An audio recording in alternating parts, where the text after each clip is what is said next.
Hey,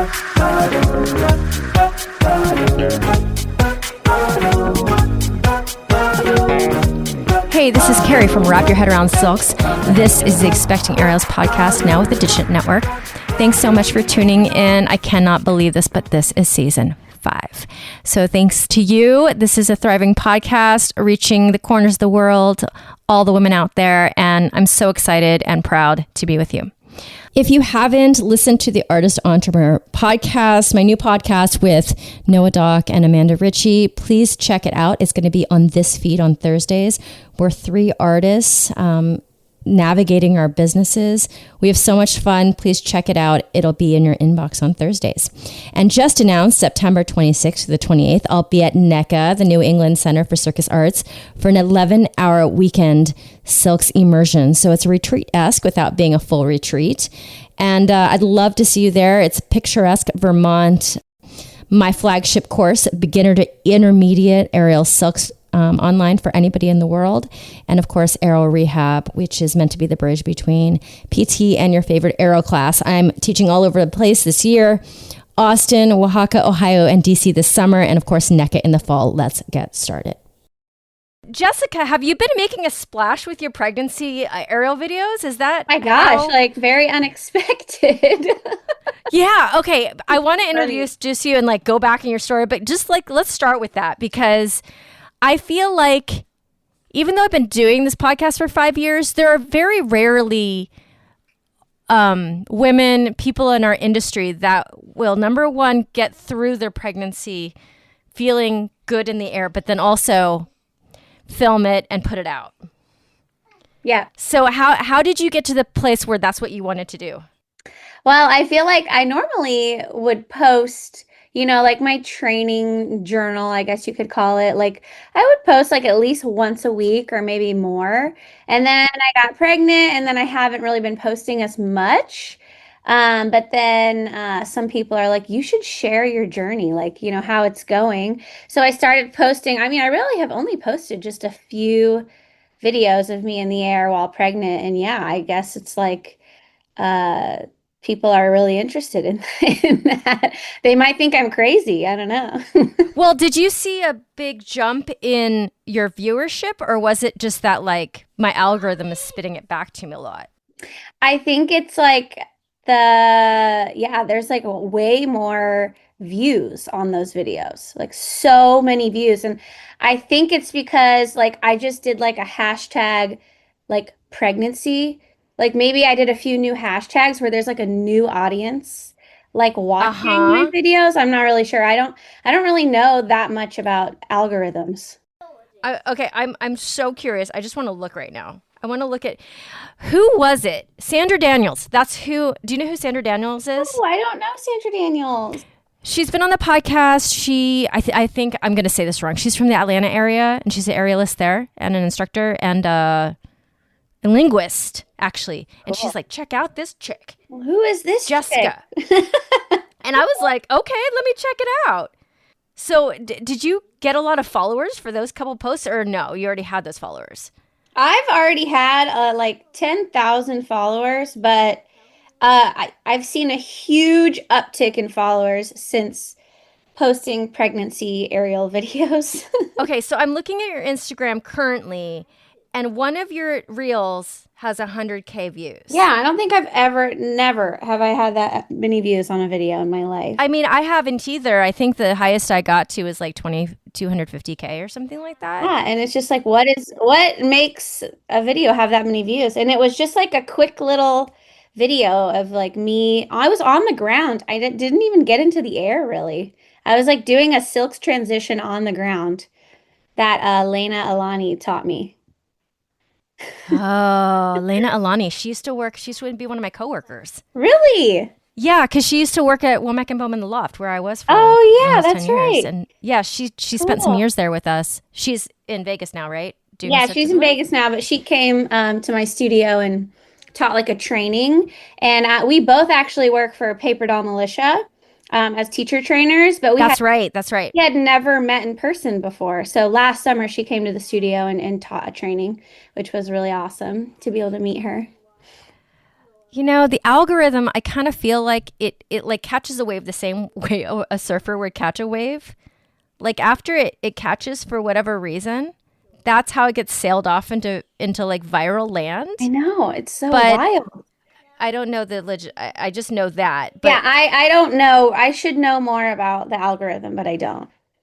I'm just like posting my journey because I know like in my first trimester, I was like messaging some of my aerial friends. I was actually listening to your podcast to oh, see, like what other aerialists were doing when they were pregnant. So yeah. I feel like it's helpful for me maybe to post my journey too. Okay, I have a bazillion questions, and okay, maybe I'll make notes so I don't forget, but I'll tell you in the order. Number one, where does this find you? Like, where's your studio? Where are you located? Number two, positive and negative feedback from posting pregnancy online. Those are the first two questions. So I'm in Lexington, Kentucky, and I own Ah, a studio called Sora Aerial Arts here in Lexington. And I opened the studio back in 2013 and it's still going strong, which is amazing. yeah. And we're in our dream studio space. I have a 10-year lease, which is so great. It's been a long journey trying to find the perfect space with high ceilings and everything we need. Um, and then pregnancy content, I feel like it's all been positive. Like, Oh, that's so good. I know. But I think that some of like my husband's friends who aren't like privy to the industry, they're texting him and they're like, Oh, I'm so scared, Jessica's like in the air while your baby is in her belly. Like, doesn't that make you nervous? And he's like, no, she knows what she's doing. But like I think to people outside the industry, it might look a little crazy. yeah. Okay. I'm going to try to keep all of my thoughts because there's so many thoughts right now.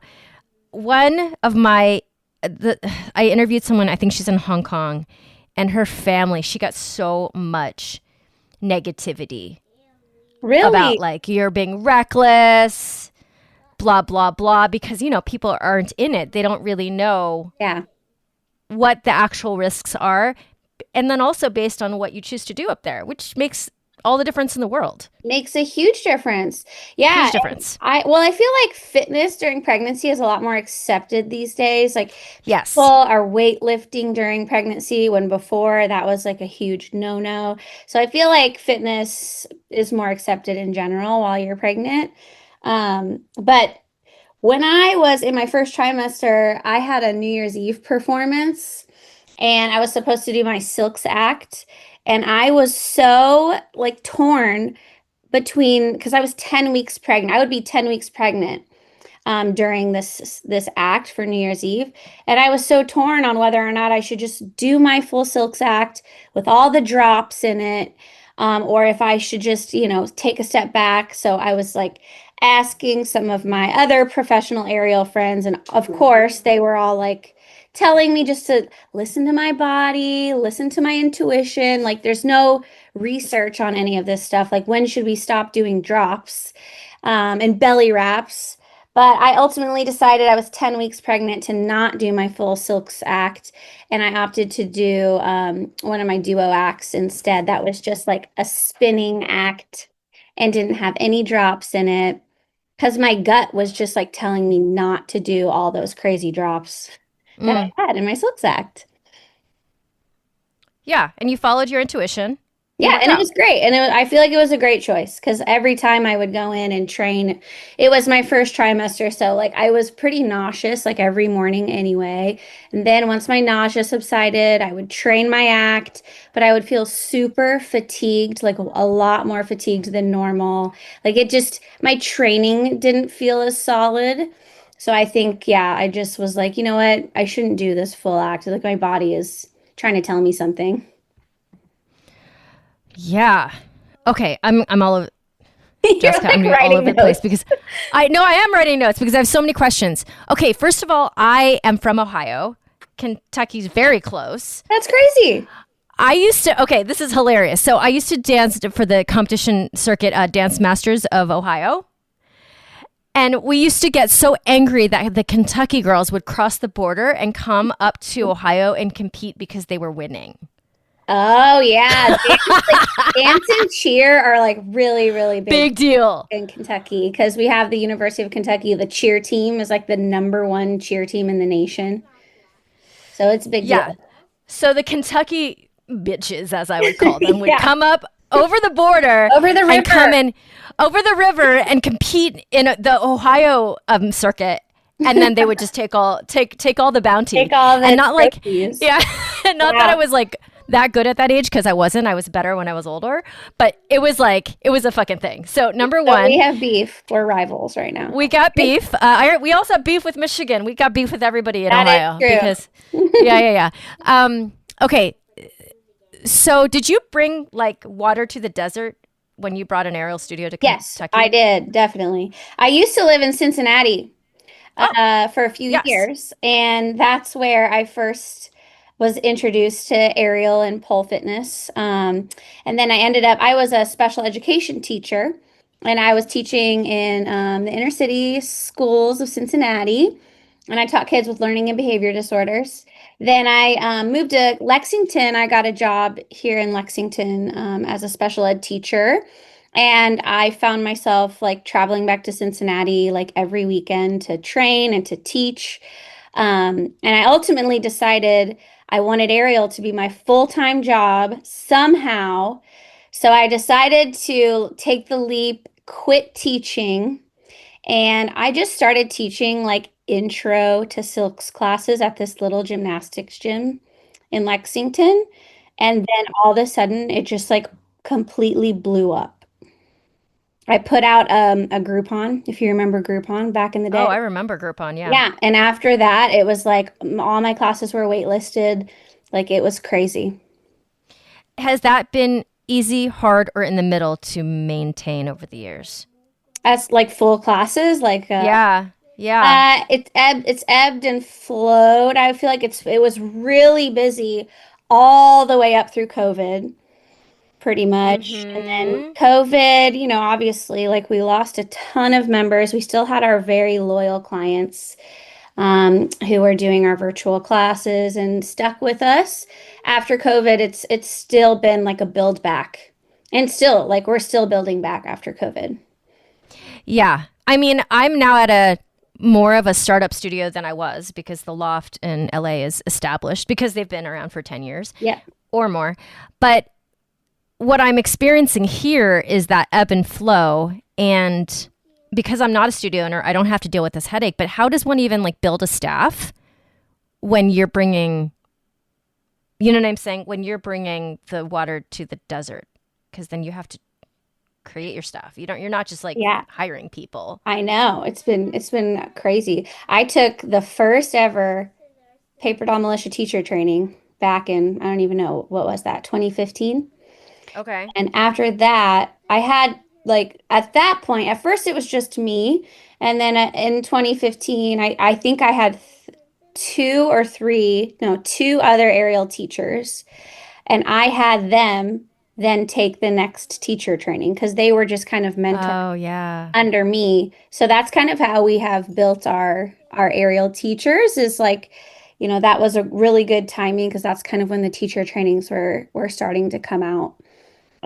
So like some of my advanced students, they would mentor under me, but then they would go take the teacher training as well and do that whole process. So Oh, yeah. And that's that's kind so of how important to actually have a training. it's Yeah. been amazing. So that's how we've been able to build like quality instruction and quality programs. Okay. But it is definitely time it takes time It takes so because, much time. Yes. At first, and you've been open for how long? since 2013. Oh, yeah. So Like a you long, put 12 years in. yeah, a really long time. Um, yeah, so for a while, it was really just me teaching every single class. And you didn't even have subs. Like, how did you do that? No, I was just like on so much caffeine and energy drinks. I was just going hard. I was so like I had such a fire under my Yeah. butt. Like I just was so passionate about it.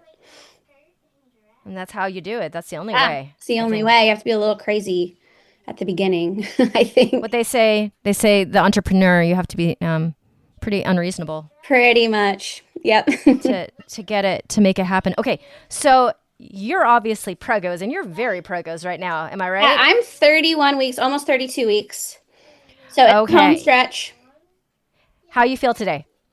Um, I feel pretty good. Definitely tired. Like the exhaustion of the pregnancy has been the most intense symptom I think I've experienced. But I'm feeling good. I'm really not training aerial that much at this point. Like I think the last Because time, you don't feel like getting your ass up there. no, it's Yeah. it's so hard. Yeah, so I've really just been sticking with like yoga, Pilates type of workouts and walking and just accepting this as more of my rest season from aerial. Because I mean, I've Yeah. never taken a break from aerial, and like it's crazy from doing this for over 15 years. Yeah. So your body's probably like, My just body give me a is like, second. Yeah. yeah, it does not want to do aerial right now. But I'm trying to at least do like, pull up exercises and still working out to maintain my strength. But I'm also trying to honor just this season of life and just, take it easy. And I don't have to train every week. It's okay. It'll be fine. And was this planned, this pregnancy? It was not planned. It was a Oh, surprise. But okay. it wasn't planned, but it wasn't not planned. Like we weren't not trying, if that makes Yes. sense. Okay. Yes. And Yeah. so how long in the not trying did it take to get pregnant? Oh, I mean, it was like immediately. My body was like, okay, here we go. Do you mind telling us how old you are today? I'm 37. You're 37. Yeah. I mean, it's like there's so many stories of like people getting pregnant the moment they think of it, and then people just having the hardest I time know. getting pregnant. No, I can't do that. You got to do it for yourself. I'm recording, my love. She does really good generally. She is doing great. Her new situation, she's got a bunk bed and there's like a little bit of a tent like Hmm. so we've taken every extra blanket that we have in the house and it's now thrown over the top. She's got a full-on fort, That's which amazing. all kids love. Yes. Yeah. And she gets to take the stairs up and then the slide down. I mean, Wow, that's so she's cool. spoiled. Spoiled child. Okay. So now you seem cool with taking a break right now. I feel like I might need it. Like I haven't taken a break in over 15 years, really. Most of my interviewees are not cool with taking an aerial break Well, somewhere in the I pregnancy. let me rephrase this. I have now accepted it as a break, Okay. but it's been really hard mentally. Like it's been, Oh, it has. Okay. yeah, it's been really hard to take a step back and, like your whole relationship with the art form kind of changes. Like that was like my creative outlet, that was my fitness outlet, so I've had to it's been hard mentally to take a step back and not be like sad about not being able to train and perform. I guess I should say that you look like you're taking it very well. I think I would be in that category too. And let me float a theory with you, Yeah. if you would like to comment on this theory I have. My theory is that if it pays your bills, if aerial's a thing that pays your bills, and you've been at it for a while, it's less painful Hmm. to step back for a short amount of time because you know that your livelihood, your money, all of it will force you back in, Yeah, I'm going back right after, no matter what. no matter Yes. what. And I had that question for so long. This is years ago when I was doing the podcast, talking to women, and I would just get all these women who were hobbyists just so heartbroken, like legitimately heartbroken. And I was like, why is that? Why is that? And it came to me that it's because life, very, very adult reasons would come in that you would not get back to it. Yep, Whereas for us, it's our job. So we don't have that in our minds because Yeah. it's not really possible. There's a book, I don't remember what it's called, and it talks about how adults or all people need like their third place. So it's like you have like your home life, you have your work life, and then you have your third place, which is like your social or your outlet. And I think for a lot of hobbyists, like the aerial gym is their third place. Like that's the place that fills their cup. That's, not home or work. Versus it's maybe our third place too, but it's also our work slot. Yes. It's also our second place and sometimes our first. Yeah, exactly. It's really everything. Depending. It's true. Yeah. Yeah. Especially if you own and live in this studio. Yep. Mm-hmm. Yeah, we just have a different, I guess, relationship with it. And I'm still very much involved. I'm in there and I'm in the studio. I'm still teaching, I'm still creating shows. It's not like I've had to take a full step back from the industry. I think it's a little bit of a stressful thing on one end, but then it's a little bit calming because you know that like it's the thing that you love. It's not going to go away because it has no choice unless you want to change your career. Yep. Unless you want to completely change your livelihood. Whereas other people in a very adult way are like, I'm going to have a kid or 2 or 3 or 4. I'm going to have my regular job. Where does this fit in anymore? Mm-hmm. So I think that happens. All right. How are you feeling about your body changing? That's also been a mental struggle as well. It's so weird to feel like way more disconnected to my body. And yeah, my body is like totally changed from where it was at. Um, but yeah, I feel like that's a daily struggle just to accept that change as well and not worry about, oh, am I going to be able to bounce back after pregnancy? Am I going to be just as strong as I was after I have the baby? Trying just not to worry about all of that and just be present in the moment and try to enjoy all the changes. Yeah. It's very challenging to do that. Yeah, it is. Yeah. I struggle with anxiety and those things don't go hand in hand. No, not at all. But yeah, I was talking to one of the directors of Paper Doll Militia. Sarah recently had a baby. Yes. And she gave me like some good words of wisdom near the beginning. She's like, just rest and eat. Like, don't worry about it. She's like, some of the most badass aerialists that I know just completely stopped training when they were pregnant. And then they had the baby and they're just as strong, if not stronger, after. Like, don't stress about it. Just like give your body rest. Like she gave me some good advice in that way. Yeah, and that advice is hard to take a lot of the times. Like even me, I've got this voice on this podcast. I have to say now at 48, I'm just as strong as I was 10 years ago. And I had a baby in the middle. Yep. And there was a COVID in the middle. Right. Yeah, but it is such hard advice to take when you're in it. I did not take it when I was in it. I was so stressed about coming back that I did it in a manner that was not progressive, which I talk about all the time. The thing that I have a hard time accepting, Jessica, so recently my hair has started to just like shed. No. Again, it'll do it after you have a kid, but like I'm like in the perimenopause/menopause world. And of course all my friends are like, but you're doing it so well, look at you and what you can do, look at what you're capable of in the air.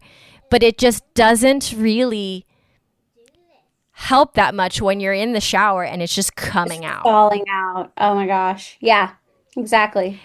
Yeah, and it's not to say I don't have baby hairs and stuff. I do. It's, it's going to grow and then fall and then grow and then fall your whole life. I mean, this is why older women usually chop their hair and short because, right.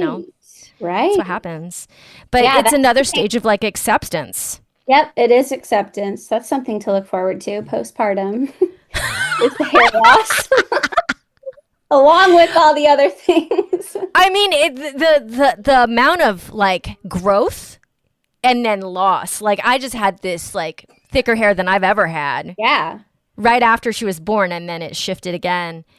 And I say this all the time. Like I am 100% resentful of my dude at every step. Oh yeah, totally. Just for being a man. I know, lucky. Jeez. Okay, so you are in the studio, and you're probably in the studio because you run that business up until you pop.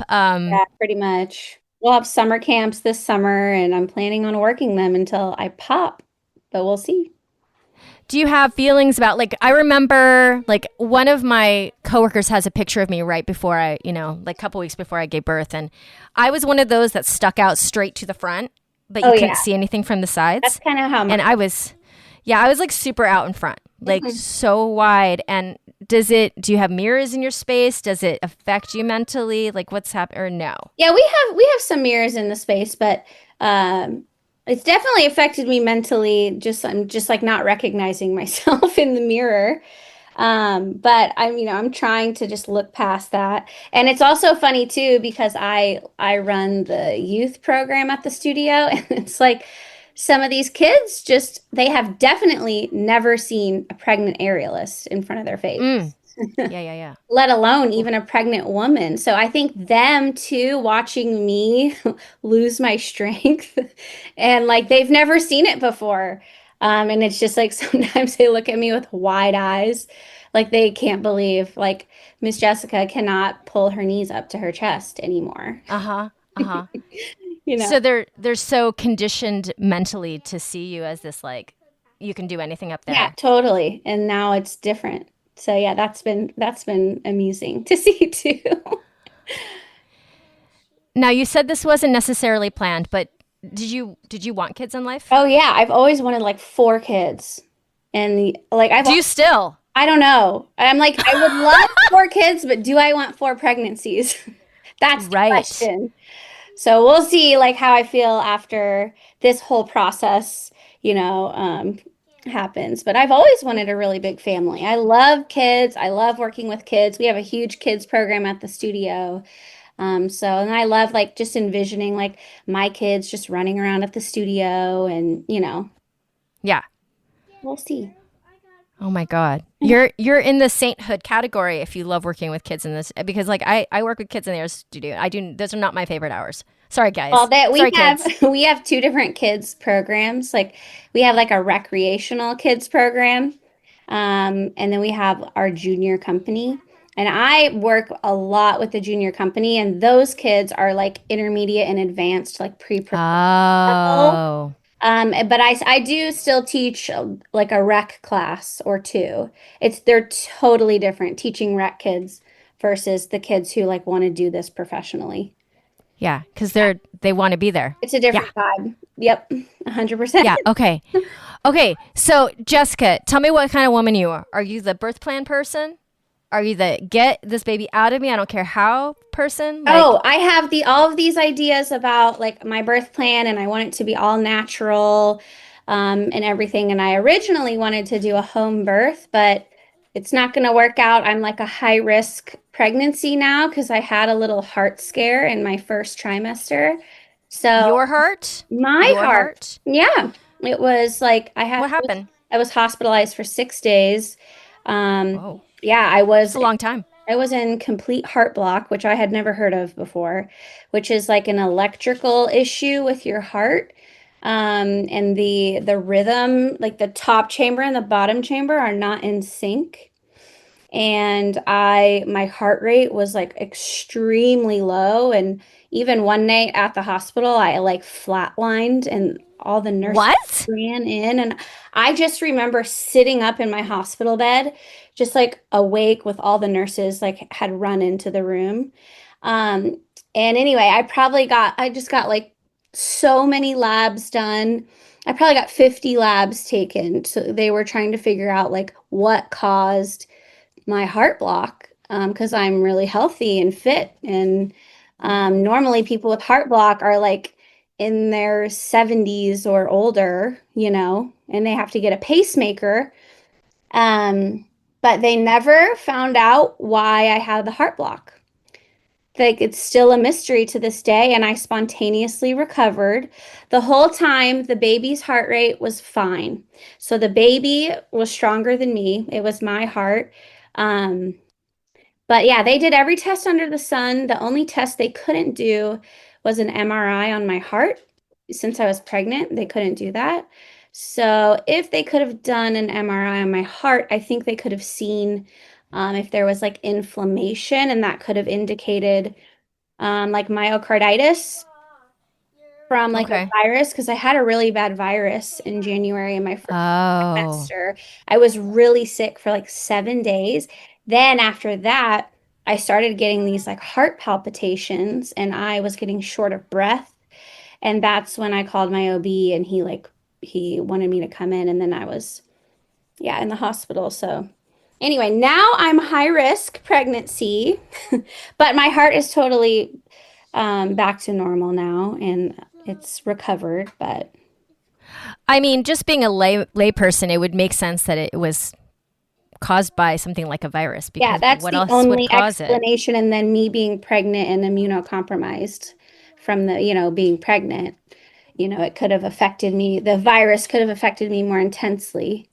Yes. Yeah, that's my Yes. theory, but who knows? So yeah, now I'm high risk, and I'll be at the hospital with my high risk OB, like giving birth. But I would love to be able to do an all natural, unmedicated birth if possible. But you know, Okay. we'll see Yeah. how it goes. But I'm also go with the flow. At any point, if I need an epidural, I can always ask for one. So no stress. Okay. And what's the plan between now and then? I mean, are you nesting like a crazy person? Like, are you nesting? Nesting, yeah, definitely. And yeah, it's Okay. kind of good timing because it's the end of the school year. This is the natural time when the studio slows down as well. Yes. So it's kind of been really good timing. So now I'm able to nest, and everything's slowing down at the studio, and I'm getting the nursery ready and all of that. So we have like a summer camp coming up at the end of June, but that's kind of the only big thing.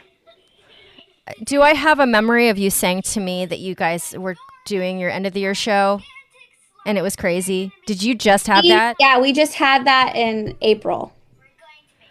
Okay. So now Yeah. that's done and that's over. So it was all great.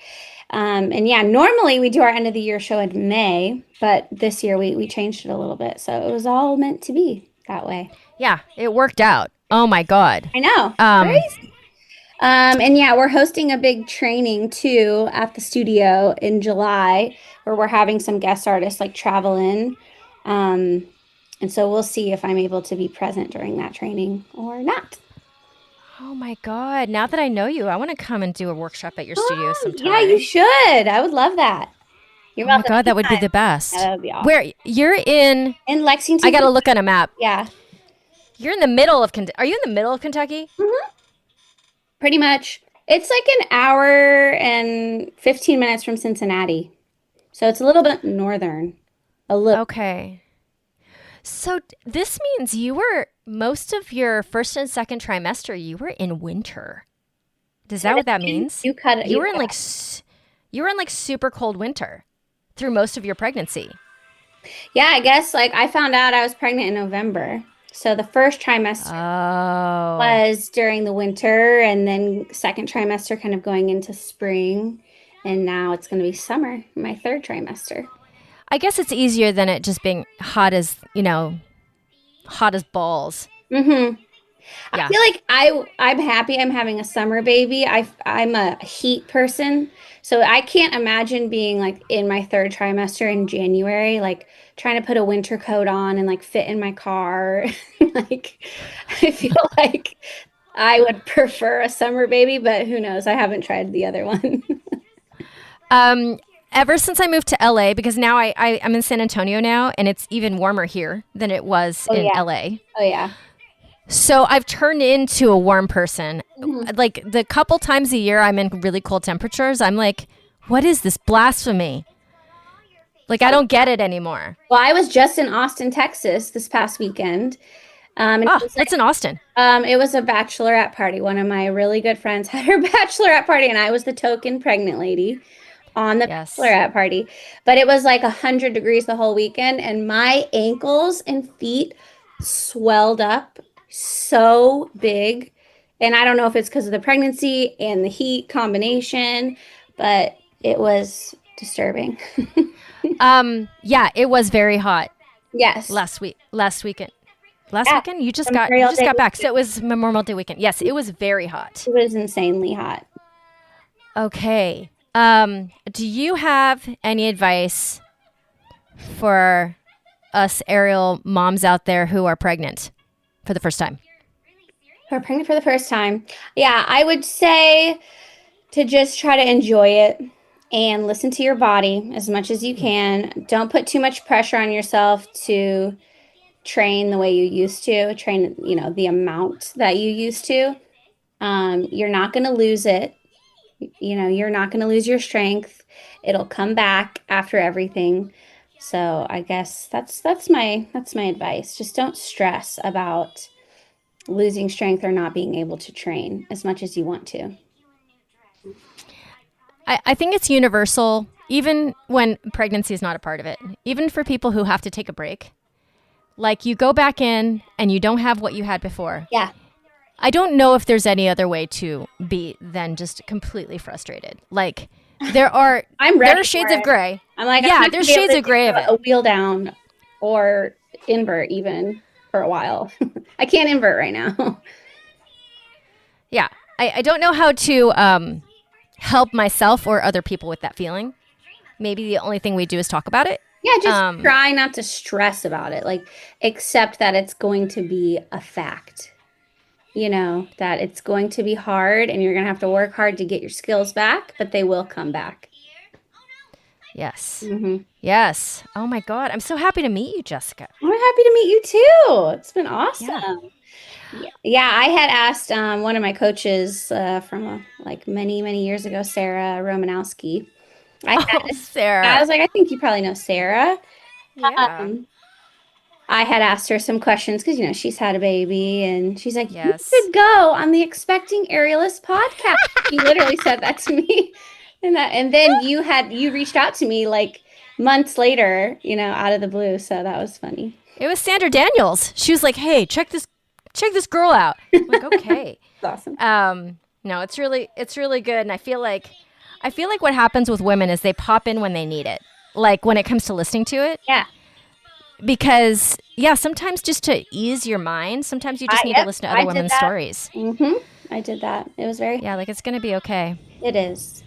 Yeah, even if it doesn't feel okay in the moment, or even if the moment is not okay, like you being in the hospital for 6 days, that's a long time actually to be admitted to the hospital. Yeah, and then after that, I forgot to mention, I was put on, I was not allowed to drive or work out for 30 days after that. Drive? Yeah, because the risk of heart block is that you pass out. So they didn't want me to pass out if I was driving, I guess. That was the reason. So the same protocol if you have seizures? Pretty much. Yeah, so I was going into my second trimester and then I didn't work out for over a month and that really set me back. I think in my mind, I had a very different vision of how I would train during my pregnancy. And, it's like as you start gaining weight slowly, if you can keep consistently training while you're slowly gaining weight, it's a more realistic path. But I had to take this big break of not being able to move or work out at all. And then I was much heavier by the time I was cleared to work out again. So that set me back pretty far. And that was end of first trimester, beginning of second trimester. Yeah. Yeah, basically if you want to keep climbing the whole time, you can't stop because exactly your body changes too quickly. So that changed the journey a little bit. Yeah. So what I want to do, as with all of I have been interviewing a lot of women recently who are actually pregnant, which is not always the case. Right. So I would love to check in after, get the second half of the story. Cool. 6 months, 8 months. Let's do it. Let's do it. Bean, you want to say goodbye? She has to say goodbye or else she gets very, very mad at me. Come here. What do you want to say to the listeners? Okay, put your face right here. Bye. Bye. What would you like to say to the listeners? What do you want to say to the listeners? Nothing? Why are you shy all of a sudden? She loves this one word. Go ahead. Nipple. What'd she say? Nipple. She loves the word nipple, Nipple! which is very on point for this podcast, but that's the only word. That is good. Is that for it? this You just want to say podcast. nipple? Is that it? All right. I'm ready. Okay. I'm ready to breastfeed. Bye. Bye. My listeners, if you would honor me with a 5-star rating and a review, I would appreciate it forever. It is the hardest thing about being a podcaster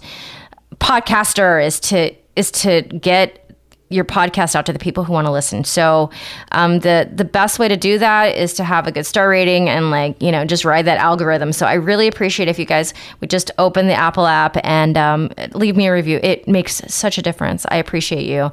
I also have Greener Grass with Digident Podcasts with my friend Kelly McVeigh. If you want to hear my voice twice a week, it's there for you. It's light, it's heartfelt, and we bring on some really amazing guests. All right, my friends, over and out. This is Carrie from Wrap Your Head Around Silks. This is The Expecting Aerialist.